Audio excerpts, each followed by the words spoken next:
最近呢，河北那边所发生的疫情啊，要解决这个问题啊。我看到一架飞机飞过来的时候啊，在往下撒东西啊，在撒农药，在撒农药啊，在撒农药，在撒农药，农药一撒一个，好多人就咳嗽了，很多人就咳嗽了，农药一撒一个，很多人就咳嗽，一咳嗽啊，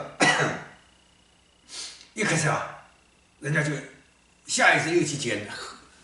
那个什么核酸，就检那个病毒，检呐。实际上，你要检核酸的话，同那个外地其他地方没什么区别，同其他地方没什么区别。你只要是检就有问题，哎，这说穿了什么？这说穿了这设计方案有问题，哦，设计方案有问题，设计方案有问题。现在一旦出现咳嗽一个，一旦出现咳嗽一个，人们呢就开始下意识的就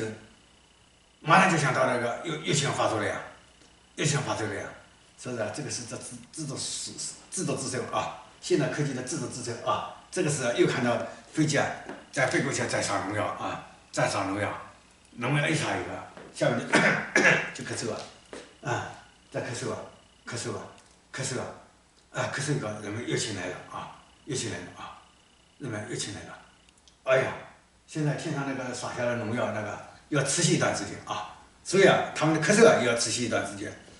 那么所以他们的恐慌还要持续一段时间啊。好，再见啊！原来这么一回事啊！再见，再见。